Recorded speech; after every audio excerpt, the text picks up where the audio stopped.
Baik, perkenalkan, nama saya Muhammad Aprisal, Program Studi Pendidikan Bahasa Arab, Institut Agama Islam Negeri Bone, mahasiswa semester 5 yang diberikan tugas pada mata kuliah metodologi riset. Pada kesempatan ini, saya akan memaparkan alur secara garis besar penelitian yang saya lakukan pada sekolah dasar. Jadi tujuannya ini itu sekolah dasar. Baik, sebelumnya juga kita harus melihat latar belakang ataukah apa dasar yang saya pikirkan untuk melakukan penelitian ini. Di sini ada 3 poin utama, yaitu masalah utama, kondisi faktual, kemudian solusi yang ditawarkan. Masalah utama yang saya temukan itu sesuai dengan jurusan saya, kesulitan siswa dalam menguasai kosakata. Boleh kita ketahui bahasa Arab kan, bahasa Arab bagi orang awam pasti mereka akan berpikir bahwa bahasa Arab ini susah karena begini dan begini. Baik. Kemudian ketika saya melakukan observasi di suatu sekolah dasar, tepatnya di Min 7 Bone, saya menemukan 3 keadaan. Pertama, masih menggunakan metode tradisional. Kedua, keterbatasan fasilitas. Dan yang ketiga, motivasi yang rendah. Nah, motivasi yang rendah ini yang sangat penting sebenarnya. Karena biarpun masih menggunakan metode tradisional dan fasilitas terbatas, tapi ketika siswa ataukah seseorang memiliki motivasi yang tinggi, pasti mereka akan berhasil ketika ingin melakukan sesuatu. Baik. Kemudian solusi apa yang saya tawarkan? Yaitu penggunaan aplikasi Duolingo yang berbasis teknologi. Nah, apa ini aplikasi Duolingo? Baik, kita lihat. Jadi aplikasi Duolingo itu seperti ini, teman-teman. Nah, seperti ini. Jadi dia ada level, ada banyak bahasa, dan ketika kita masuk, contoh ini,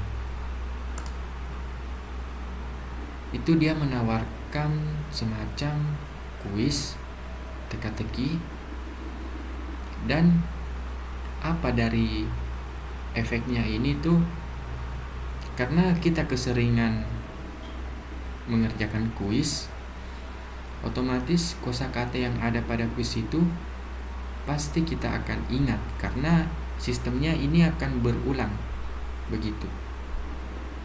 Namun karena masih loading, saya tidak jadi. Mungkin jaringan, teman-teman. Intinya tuh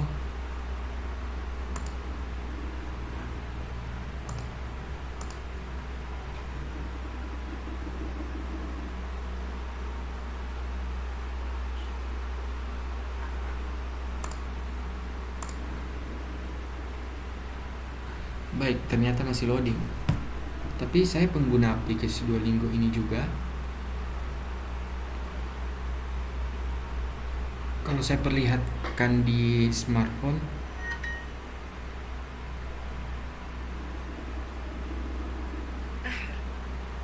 itu tuh seperti ini. Jadi ada semacam kuis dan banyak macamnya. Tapi yang intinya itu kita akan selalu berhadapan dengan kosakata yang akan berulang. Baik, saya lanjutkan. Kita lihat di PPT lagi. Nah, saya tentukanlah judulnya. Pengaruh penggunaan aplikasi Duolingo sebagai alat bantu dalam meningkatkan penguasaan kosakata bahasa Arab siswa di Mintujubone. Kemudian kita lihat rumusan masalahnya. Inilah fokus yang saya akan lakukan. Ada 4. Yang pertama, bagaimana penerapan aplikasi Duolingo ini bisa mempengaruhi penguasaan kosakata atau keterampilan bahasa Arab khususnya tadi di Mintujubone. Kemudian, apakah ada perbedaan? Karena tadi kan kita lihat metode tradisional. Nah, apakah Duolingo ini dapat mempengaruhi peningkatan penguasaan kosakata atau keterampilan bahasa Arab dibanding dengan tidak menggunakan metode ini? Kemudian ketika kita melakukan sebuah percobaan ataukah metode di suatu sekolah, pasti terdapat suatu kendala. Nah, ini apa kendala yang dihadapi guru terutamanya ataupun siswa ketika kita gunakan metode ini? Kemudian terakhir, apa persepsinya bukan manusia tapi siswa dalam penggunaan aplikasi Duolingo ini dalam proses belajar? Nah, ini dia poin yang jadi fokus utama dalam penelitian saya.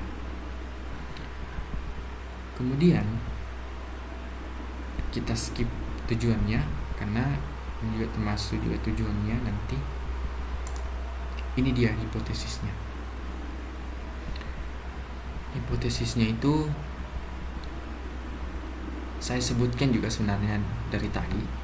Apakah aplikasi Duolingo ini bisa membantu ataukah tidak? Itu.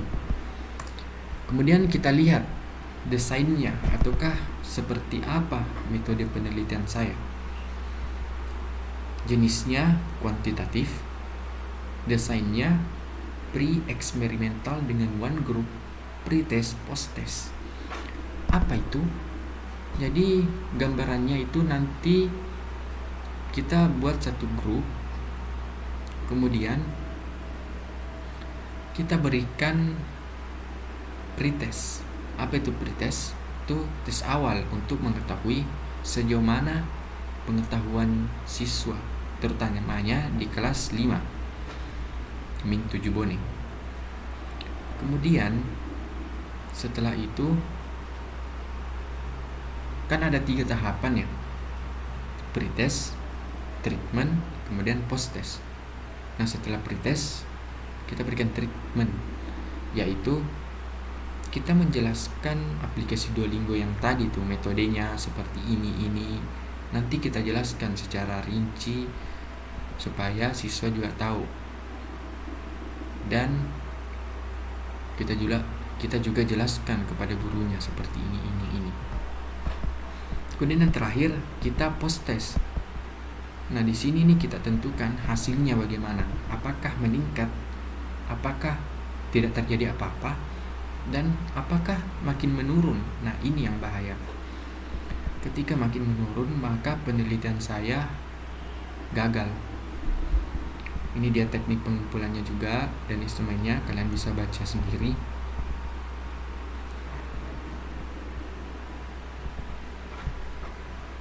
Di sini saya akan memperlihatkan contoh soalnya pada post test seperti ini.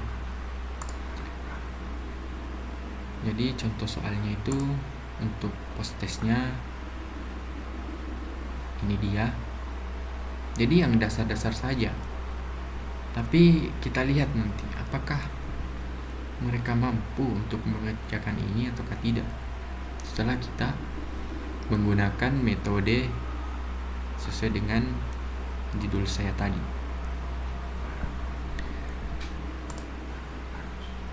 Baik, sekarang kita lihat kerangka pikirnya.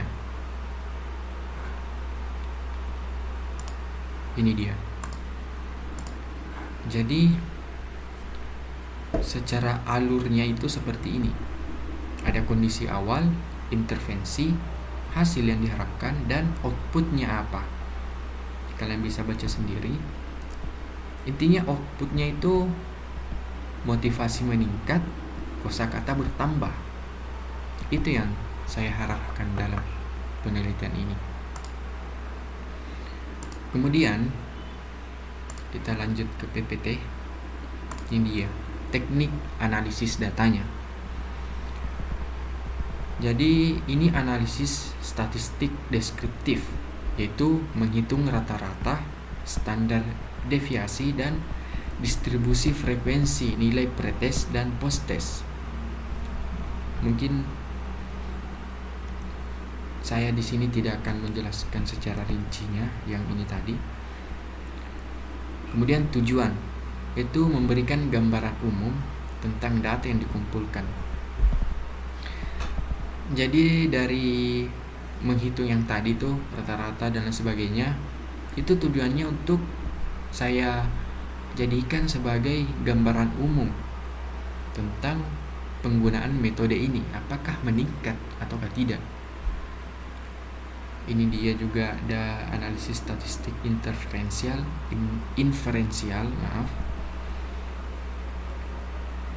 digunakan untuk membandingkan hasil pretest dan posttest.